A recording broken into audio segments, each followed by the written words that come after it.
Welcome to Ujjwal TV. ఆంధ్రప్రదేశ్లో పవన్ కళ్యాణ్ గారు Kakinada పోర్ట్లో PDS రైస్ని సీజ్ చేయడం జరిగింది. అది చాలా కాంట్రవర్సీ అయింది, వైరల్గా కూడా మారింది. దీని మీద, ఈ ఇష్యూ మీద అసలు కామన్ ఆడియన్స్ ఎలా అనుకుంటున్నారు, వాళ్ళని అడిగి తెలుసుకునే ప్రయత్నం చేద్దాం. నమస్తే అన్న. హాయ్ అండి. ఇప్పుడు ఆంధ్రప్రదేశ్లో కాకినాడ పోర్ట్లో పవన్ కళ్యాణ్ గారు ఏదైతే ఒక సీజ్ ద షిప్ అనే వార్డు అన్నారో అది ఇంటర్నేషనల్ రేంజ్లో ట్విట్టర్లో వైరల్ అయిపోయింది. కానీ ఆ వార్డు వాడడం వెనక చాలా పెద్ద ఉద్దేశాలు ఉన్నాయి, పెద్ద హిస్టరీ కూడా ఉంది. దీన్ని అసలు మీరు ఎలా చూస్తున్నారు, దీని పరిస్థితి? ఇప్పుడు నా ఉద్దేశం ప్రకారం ఏంటంటే, ఇప్పుడు డిప్యూటీ సీఎం అంటే చాలా ప్రోటోకాల్స్ ఉంటాయి, చాలా వాళ్ళకి రిక్సెస్ ఉంటాయి. అలాంటివన్నీ ఏవి కేర్ చేయకుండా ఒక డైరెక్ట్ సామాన్య ఎమ్మెల్యే లెక్క ఆడికి వెళ్ళి ఆయన అంత పని చేయడం అనేది ప్రజల తరఫున. ఎందుకంటే రేషన్ బియ్యం అనేది సామాన్య ప్రజల కడుపు అండి. వాళ్ళు రేషన్ బియ్యంతో కూడా తినేవాళ్ళు కూడా ఉన్నారు ఇంకా ఆంధ్రప్రదేశ్లో. అట్లాంటి రేషన్ బియ్యంతో కూడా ఇంత కల్తీ అంటే వేరే దేశాలకి పోర్ట్ చేయడం అనేది చాలా దురాభిప్రాయం. అలాంటి ఒక డిప్యూటీ సీఎం అనే హోదాలో ఉన్న వ్యక్తి డైరెక్ట్గా వెళ్ళి సీజ్ చేయడం అనేది మనం సినిమాల్లోనే చూసి ఉంటాం.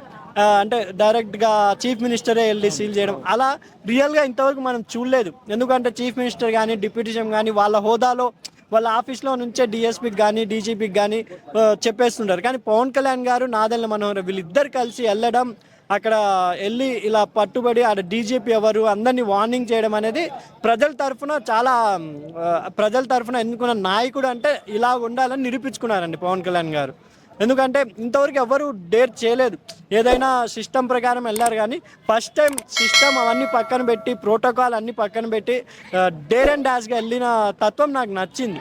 ఇలాంటి దూకుడు ఉంటే ఇంకా ఆంధ్రప్రదేశ్ చాలా డెవలప్ అవుతుందేమో అని నా అభిప్రాయం. సరే, ఇంత సాక్షాత్తు డిప్యూటీ సీఎం గారే అక్కడికి వెళ్ళడానికి ప్రయత్నిస్తే ఆయన్ను కూడా అడ్డుకునే ప్రయత్నాలు జరిగాయి.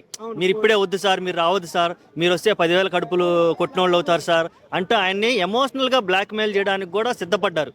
అంటే ఇది ఎంత పెద్ద నెట్వర్క్ అయి ఉండొచ్చు. ఆ నెట్వర్క్ని చేంజ్ చేసి ఎవరైతే పెద్ద వ్యక్తులు ఉన్నారో వాళ్ళని పట్టుకుని తీసుకొచ్చే అవకాశం ఉందంటారా, లేదంటే ఇది ఎప్పటిలాగా అన్ని కేసులాగే కొద్దిసేపు వైరల్ అయిపోయి కామ్ అయిపోయింది అంటారా? అంటే పవన్ కళ్యాణ్ గారు ఇన్వాల్వ్ అయ్యారు కాబట్టి ఇది ఖాళీ ఆంధ్ర సంబంధించిన ఇష్యూయే కాకుండా నేషనల్ ఇష్యూ. ఎందుకంటే ఒకటి అందరు మర్చిపోతున్నారు, పవన్ కళ్యాణ్ గారికి ఫుల్ సపోర్ట్ నేషనల్ నుంచి ఉంది, బీజేపీ నుంచి. ఇప్పుడు బీజేపీ వాళ్ళు మన పవన్ కళ్యాణ్ గారు ఏది అడిగినా ఇవ్వడానికి రెడీ ఉన్నారు. అలాంటిది ఇప్పుడు ఈ ఇష్యూ అనేది అంత ఈజీగా తెగదు అనుకుంటున్నాను నేను. ఎందుకంటే నేషనల్లో మోడీ గారు కూడా పవన్ కళ్యాణ్ గారు చెప్తే అని కాదని అనుకుంటున్నాను నేను. అలాంటిది దీన్ని ఎక్కడి దాకైనా తీసుకువెళ్తారు. ప్రజల సంక్షేమం కోసం ఆయన ఎంత దూరమైనా వెళ్తారని ఒక చిన్న ఎగ్జాంపుల్ మనకు మొన్ననే జరిగింది అదే హోమ్ మినిస్టర్ గారి విషయంలో. ఆమె తన పని తను చేస్తున్నా ఎక్కడో స్పీడ్నెస్ తగ్గించారు అనే అభిప్రాయంతో కొంచెం నేను హోమ్ మినిస్టర్ అయితే బాగుంటుంది అని పవన్ కళ్యాణ్ గారు సొంత పార్టీ వాళ్ళనే, సొంత మినిస్టర్నే హెచ్చరించారు. కాబట్టి అప్పుడే ఆయన ప్రజల మనసుని గెలుచుకున్నారు. డెఫినెట్లీ రాబోయే రోజుల్లో పవన్ కళ్యాణ్ గారు మంచి పరిపాలన మనం చూస్తామని తెలుసుకున్నాం. సార్, ఇది పవన్ కళ్యాణ్ గారు చేస్తున్నారు. దీన్ని ఇన్స్పిరేషన్గా తీసుకొని ఇతరుల మంత్రులు, ఎమ్మెల్యేలు వాళ్ళు, అలాగే చంద్రబాబు నాయుడు గారు అగ్రెసివ్గా వర్క్ చేయడం అనేది చాలా అవసరం ఉంది.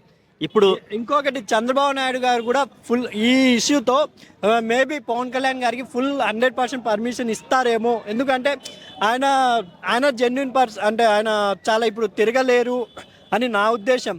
పవన్ కళ్యాణ్ గారికి ఇచ్చి కొంచెం ఆయన సీఎం హోదాలోనే అన్నీ ఉండి పవన్ కళ్యాణ్ గారికి 100% మొత్తం స్వాతంత్రం ఇస్తే ఇంకొంచెం దూకుడుగా వ్యవహరిస్తారేమో అనిపిస్తుంది. మీపై చంద్రబాబు నాయుడు కూడా ఆలోచిస్తారేమో, పవన్ కళ్యాణ్ గారికి ఇంకా దూకుడుగా వ్యవహరిస్తే ఆంధ్రప్రదేశ్ భవిష్యత్తు ఎలాగో ఆయన మార్క్ ఉంది, చంద్రబాబు నాయుడు గారి మార్క్ ఎలాగో ఉండబోతుంది. ఎందుకంటే ఆయన ఇక్కడ ఐటీ సృష్టించిన ఆయన ఆంధ్రాలో కూడా సృష్టించడం పెద్ద గొప్ప కాదు. ఇంకా పవన్ కళ్యాణ్ గారు దూకుడుగా తోడైతే చిన్న చిన్న దందాలు ఇవన్నీ బంద్ అవుతాయి. ఎందుకంటే చేపల విషయంలో కూడా చాలా కల్తీ జరుగుతుందని విన్నాము, కుళ్ళిపోయిన చేపలు అమ్ముతున్నారని. ఇవన్నీ పవన్ కళ్యాణ్ గారు దృష్టికి నాదెళ్ల మనోహర్ గారు ఉన్నారు. ఆయన నిజంగా ఒక స్పీకర్గా చేశారు ఉమ్మడి ఆంధ్రప్రదేశ్లో.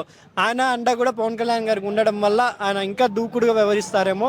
ఈ కాకినాడ పోర్ట్ అయితే ఇంకా తేలిగ్గా విడిచిపెట్టారేమో అనుకుంటా. ప్రజలు అయితే చాలా హ్యాపీగా ఉన్నారు. ఎందుకంటే రేషన్ బియ్యం అనేది చాలా ఇంపార్టెంట్, దాని గురించి ఆలోచించినారు. అక్కడ ఉన్న ఎమ్మెల్యే వాళ్ళంతా కాకుండా డైరెక్ట్ డిప్యూటీ సీఎం రావడం చాలా హ్యాపీగా అనిపించింది. ఎవరు ఎంత విమర్శించినా పవన్ కళ్యాణ్ గారు తన పని తాను చేసుకుంటూ పోతారండి. తప్ప ఒప్ప ఆయన సినిమాల్లో కూడా సినిమాలు వరుసగా ఫ్లాప్ అయినా కూడా ఎవరిని పట్టించుకోలే. సినిమా చేస్తూ పోయారు, 10 years తర్వాత హిట్ కొట్టారు. అలాగే ఇప్పుడు రాజకీయంలో 100 రోజులైంది, అందరూ విమర్శిస్తున్నారు పవన్ కళ్యాణ్ గారు ఏం చేస్తున్నారు, చంద్రబాబు నాయుడు ఏం చేస్తున్నారని. మేబీ 100 రోజుల్లోనే ఆయన 2 సార్లు తన మార్క్ చూపించారు. సొంత పార్టీ మినిస్టర్ని హెచ్చరించడం, ఇప్పుడు స్వయంగా తనే, ఎందుకంటే పంతం నానాజీ గారు అనుకుంటా కాకినాడ ఎమ్మెల్యే, వాళ్ళ రూరల్ పార్టీయే కదా జనసేన, ఆయన కూడా ఆయన లెక్క చేయకుండా ఆయన స్వయంగా దిగారు. కాబట్టి దీనికి అందరు ఎమ్మెల్యేలకి అందరూ మంత్రులకి ఒక వార్నింగ్, ఎందుకంటే మీ శాఖల్లో కూడా నేను తల దూరుస్తా మీరు పని చేయకపోతే ఒక వార్నింగ్ అనేది నా అభిప్రాయం అండి. Okay, thank you sir, thank you so much.